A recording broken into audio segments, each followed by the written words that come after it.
OK, bon, merci pour cette introduction et j'aimerais aussi remercier les organisateurs pour cette possibilité. Donc, je travaille actuellement à l'Université de Fribourg, en Suisse, avec le professeur Scheffold, qui va faire une présentation aujourd'hui, un peu plus tard.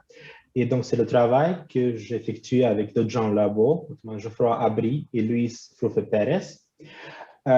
Et donc, on va parler aujourd'hui de couleurs structurelles et propriétés optiques des agrégats sphériques de nanoparticules ayant typiquement une taille micrométrique.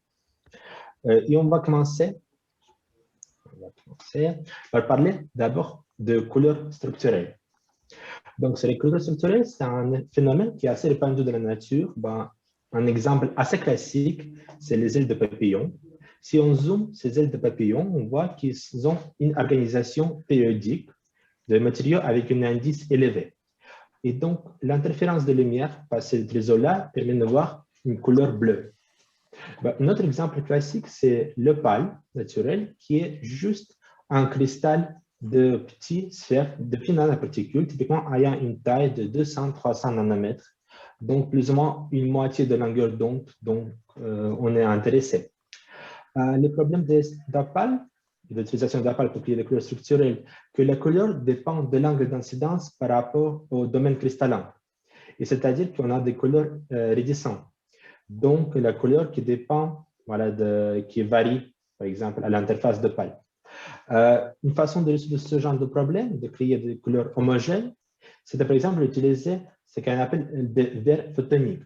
C'est-à-dire c'est des assemblées désordonnées de nanoparticules. Donc, ce n'est plus un système cristallin, donc on n'a pas de périodicité.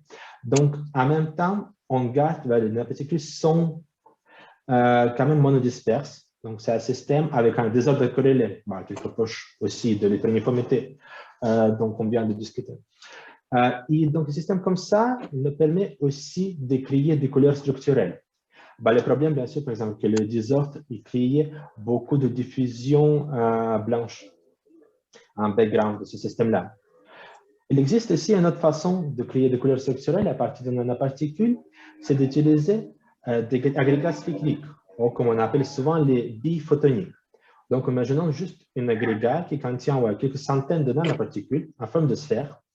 Et là, la symétrie sphérique rend ce système non résistant. Donc, c'est-à-dire, si je bouge, si je change la rotation de ces boules, la couleur ne change pas. Ça, c'est un gros avantage pour toutes les applications.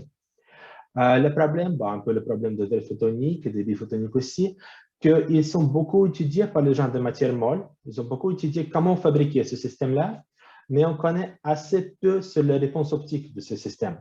Et dans la plupart des expériences, les gens se limitent juste, par exemple, de mesurer la coefficient de réflexion et de regarder juste les positions de pic en utilisant la loi de Bragg. Et bon, c'est tout. Donc, il y a très peu de connaissances. Par contre, de côté fondamental, ce système des biphotoniques sont assez intéressants parce qu'on peut le regarder comme un building block, un élément de verre photonique élémentaire. C'est pour ça qu'au labo, on a été intéressé par ces objets-là et leurs réponses optiques. Avant de procéder de discussion sur les réponses optiques, je vais juste vite fait expliquer comment je peux générer au labo cet objet-là. Donc, je prends juste une dispersion de nanoparticules qui, dans mon cas, c'est de polystyrène dans l'eau. Donc, on a un indice réfractif à l'intérieur 1,6, là, 1,3. Par exemple, je prends cette dispersion-là, je le mélange avec l'huile, je le fais sucrer, et comme ça, je peux produire une émulsion un peu plus disperse. Ce n'est pas très grave. Et là, je choisis l'huile de telle façon que l'eau est un peu soluble dans cette huile-là. Donc, immédiatement, ce système commence à sécher. Donc, l'eau commence à aller dans la phase externe. Donc, au final, j'obtiens des agrégats auto-assemblés, des biphotoniques, qui sont dispersés dans l'huile. Après, je le peux, par exemple, centrifuger, sécher, et j'obtiens des billes solides, comme démontré là sur l'image de microscopie à balayage électronique. Et donc, je peux les disperser après, par exemple, dans l'eau. Il y a un système qui a des couleurs structurelles. Voilà. Un peu un détail expérimental. Donc, ça me permet d'avoir des systèmes typiquement ayant une taille de quelques microns, donc montrer 3 microns par là, et un peu plus disperse. Donc, on parle de polysphécité autour de 20-30% expérimental dans ce cas-là. Peut-être on va discuter toute chose, un truc intéressant. Donc, si on regarde à l'extérieur, on a l'impression que c'est un système assez bien cristallisé. Mais en effet, si on ouvre, si on casse un peu ce système, par exemple par ultrasonication, on peut voir une structure interne de ces billes photoniques, et donc voilà qui est montré sur cette image-là. Donc, on voit juste que c'est une petite couche cristallisée à l'interface. Par contre, le cœur de cette bille photonique est bien désordonné. Donc, on a vraiment un petit building block de verre photonique, un système qui est désordonné, juste ayant une taille finie. Donc, maintenant, on peut discuter un peu de propriétés photoniques. Qu'est-ce qu'on attend pour ce système-là? Le truc intéressant, c'est que c'est un système qui a plusieurs échelles. Et notamment, on a une taille de nanoparticules, le diamètre par exemple, et une taille de bille photonique, qui est représentée par là. Et après, un troisième longueur importante, c'est un libre parcours moyen. Donc, c'est à peu près la distance entre deux événements de diffusion. Donc, le plus simple, si on a un bille photonique qui est beaucoup plus petit, que le libre parcours moyen. Donc, on a dans le cas de diffusion simple. Après, on peut imaginer, si on fait grandir un peu ces billes photoniques, au bout de moment, on peut avoir plusieurs événements de diffusion à l'intérieur. Donc, on a dans le cas de diffusion multiple à l'intérieur des billes photoniques. Et après aussi, si on prend une suspension, donc beaucoup de ces objets-là ensemble, qui sont proches les uns les autres, on peut avoir des diffusions multiples entre les billes photoniques différentes. Et aujourd'hui, on va principalement parler de premier cas. Donc, on est dans le cas de diffusion simple. Donc, on prend des billes photoniques qui sont plus petits que libre parcours moyen, d'abord. Et après, on prend des suspensions qui ne sont pas super concentrées. Donc, on évite ces cas à droite. Juste pour donner l'ordre de grandeur, si voilà, je dis, c'est dans le cas polystyrène 1,6 dans le 1,3. Donc, LS va être de l'ordre de 5-10 microns, plus ou moins, dans le domaine de visible. Et là, le taille que j'explore, c'est autour de 2-3 microns. Donc, on est bien sûr d'être dans ce cas-là, dans le cas de diffusion simple. Maintenant, voilà, les mesures expérimentales. Qu'est-ce qu'on va faire? On va faire une mesure classique, c'est une diffusion de lumière statique. C'est-à-dire, on va faire ça laser sur la suspension de cet objet, cette bille photonique, et après, on change l'angle de diffusion et on mesure l'intensité de lumière diffusée. Voilà, c'est l'intensité de lumière diffusée. Dans ce cas-là, c'est la section efficace de diffusion différentielle en fonction de l'angle de diffusion. Et les systèmes qu'on va considérer, c'est deux systèmes, notamment ayant un diamètre moyen de 1,5 micron. Pour les rayons de nanoparticules 174, ça donne quelques dizaines de nanoparticules à l'intérieur.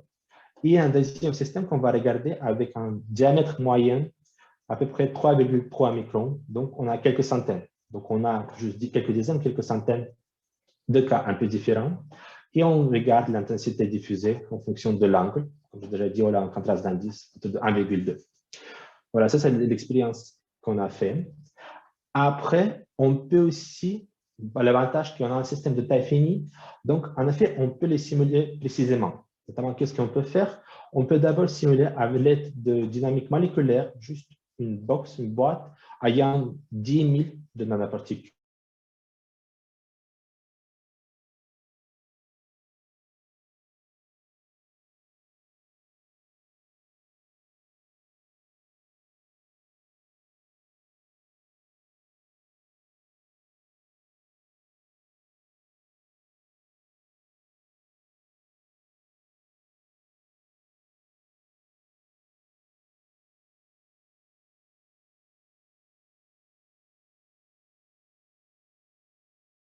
Qu'est-ce qui se passe? Donc, on va continuer. Dans une façon classique d'explorer ce genre de problème, c'est de plotter l'intensité en fonction de vecteurs de diffusion. Juste un petit rappel, la définition de vecteur de diffusion qui est là, à droite.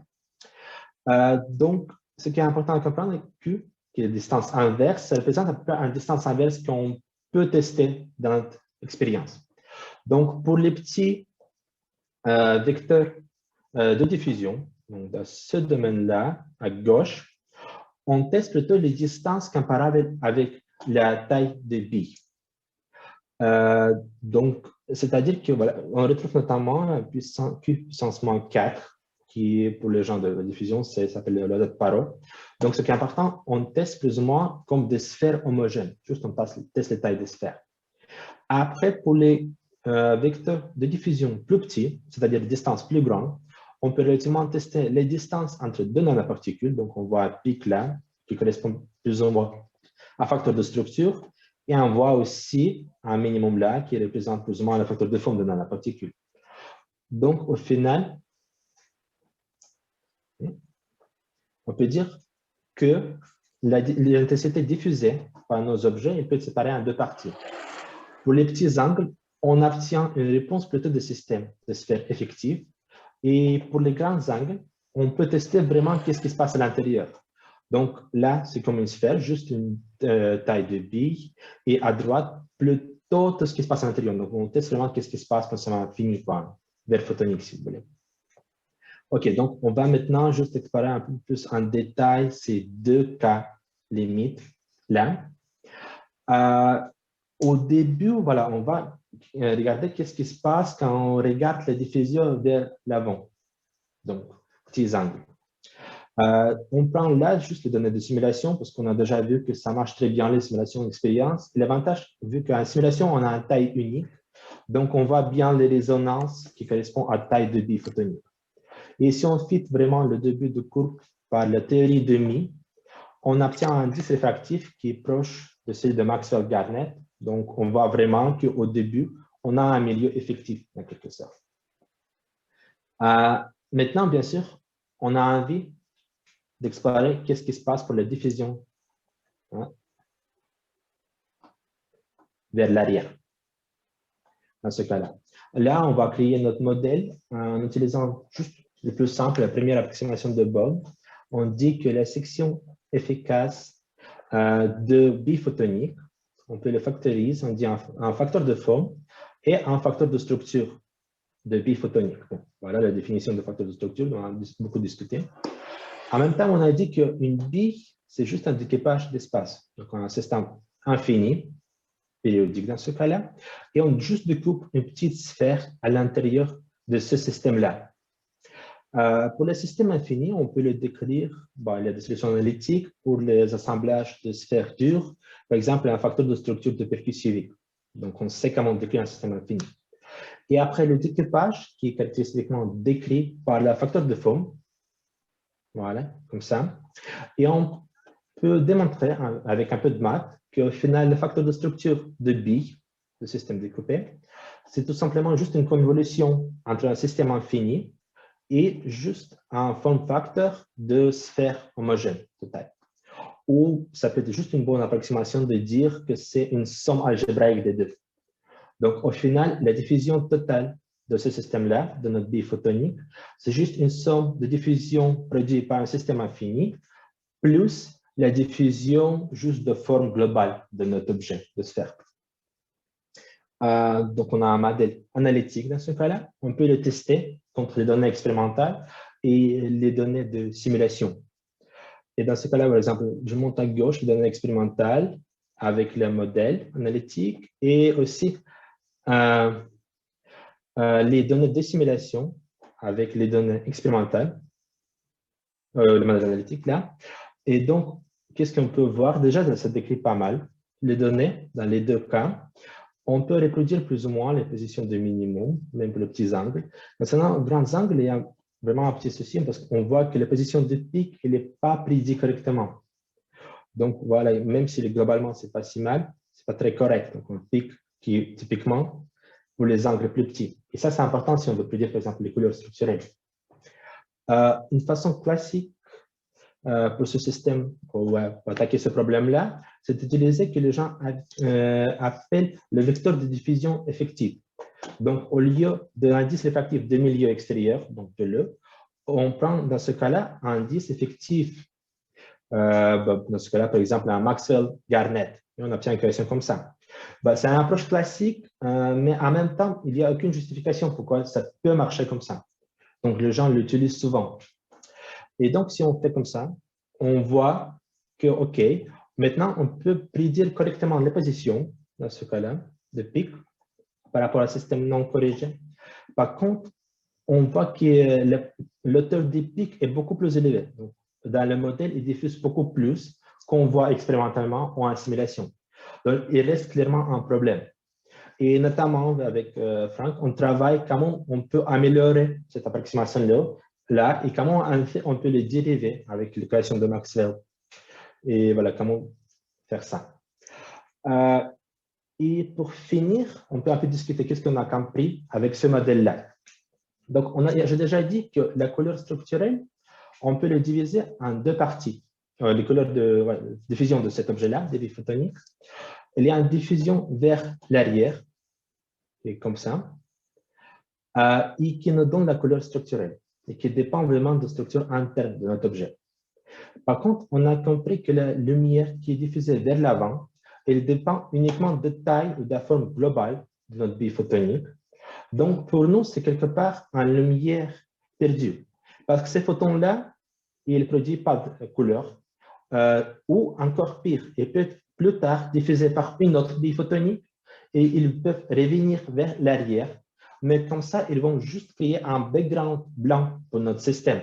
Parce qu'ils ne contiennent plus l'information de structure interne, ils sont diffusés plusieurs fois. Donc, c'est-à-dire pour avoir une biphotonique brillante, il faut augmenter cette partie de diffusion vers l'arrière, il faut minimiser ou tuer au maximum de systèmes qui diffusent vers l'avant. On peut caractériser ça, par exemple, en calculant les sections de diffusion vers l'arrière, en backscattering dans ce cas-là, et puis on peut le normaliser par une section de diffusion totale. Donc, bien sûr, pour améliorer notre système, on veut augmenter au maximum ce rapport-là. Et là, par exemple, je plotais ce rapport en fonction de n. Donc, on voit dans le... Doucement conclure, Pavel? Ouais, OK, c'est presque fini. Donc, on voit que les plus petits n dans ce domaine-là, notre système, il diffuse principalement vers l'avant. Il diffuse très peu vers l'arrière. Donc, il produit très peu de couleurs structurelles par rapport à la lumière perdue. Et par contre, il faut avoir quelque chose comme 1 million, 10 puissance 6, 10 puissance 7 de nanoparticules dans chaque bille pour vraiment produire beaucoup de lumière qui diffuse vers l'arrière. Donc, il y a vraiment un certain limite de taille pour produire des couleurs à partir de ces objets-là. Et avec ça, on peut finir par la conclusion. Donc, on a développé un modèle analytique qui permet de décrire les propriétés optiques de biphotonique. On est en train d'améliorer maintenant aussi. On a compris qu'il y a un problème avec la diffusion vers l'avant, et surtout pour les petits biphotoniques, et qui ne permet pas de créer des couleurs brillantes avec ceci. Donc, on travaille sur ce domaine-là aussi. Et on espère que le résultat, on peut l'utiliser pour une gamme de systèmes beaucoup plus large, notamment pour les verres photoniques. Et à la fin, si vous êtes intéressé, on a aussi les données que je présentais sont sur Archive, vous pouvez lire un peu plus en détail. Et avec ça, je veux remercier vous pour votre attention.